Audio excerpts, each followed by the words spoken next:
Guys இன்னைக்கு என்ன ஆயிடுச்சுன்னா பைக்கில் சடனாக பிரேக் பிடிக்கலங்க.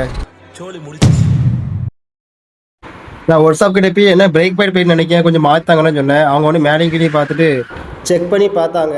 லாஸ்ட் ஸ்டெப் பிரேக்கில் மாற்றேன்னு கேட்டாங்க. நான் உடனே சாரி எனக்கு தெரியாது.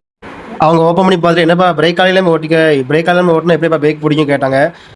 ஓ இதில் தான் பிரேக் கால் ஊற்றுவாங்களா அப்படின்னு பார்த்துட்டு உடனே சரி நான் கொஞ்சம் மாற்றி விடுங்கண்ணா அர்ஜென்ட்னா அப்படின்னு சொன்னேன். சரி இப்போ இருப்பா மாற்றி விடுன்னு சொல்லி அவங்க மாற்றி விட்டாங்க. உங்கள் வண்டியில் பிரேக் ஆயில் இல்லாமல் இருந்துக்கு, அதில் தான் பிரேக் பிடிக்காமல் இருந்துக்கு. ஸோ நீங்கள் வந்து பிரேக் ஆயில் வந்து அப்பப்போ நீங்கள் டாப் அப் பண்ணிக்கோங்க. இன்ஜின் ஆயில் பிரேக் ஆயில் வந்து மஸ்ட்டு நீங்கள் வந்து அப்பப்போ செக் பண்ணிக்கணும். அப்போ தான் வண்டி ஸ்மூத்தாக ரன் ஆகும் உங்களுக்கு அப்படி சொன்னாங்க. நானும் சரின்னு ஓகே சொன்னேன். அது மட்டும் இல்லாமல் பிரேக் ஆயிலில் வந்து நிறைய கிரேடு உண்டு. நீங்கள் வந்து உங்கள் வண்டிக்கு சூட்டபிள் பார்த்து வாங்க சொல்லியிருந்தாங்க. ஸோ நீங்கள் ஏதாச்சும் ஆயில் மாற்ற பார்த்தீங்க, பிரேக் ஆயில் டாப் அப் பண்ணுற பார்த்தீங்க அப்படின்னா நியர் பேர் வாட்ஸ்அப்பில் கேட்டுக்கோங்க. அப்படி இல்லை அப்படின்னா நீங்கள் வாங்க போய் கடையில் கேட்டால் கூட உங்கள் வண்டிக்கு எது சூட் ஆகும்னு சொல்லி அவங்களே சொல்லுவாங்க. நீங்கள் அதை அப்ளை பண்ணிக்கோங்க. இதை பார்க்கும்போது எனக்கு என்ன தோணுச்சு அப்படின்னா, கற்றுக் கொடுக்கணும் ஐயா.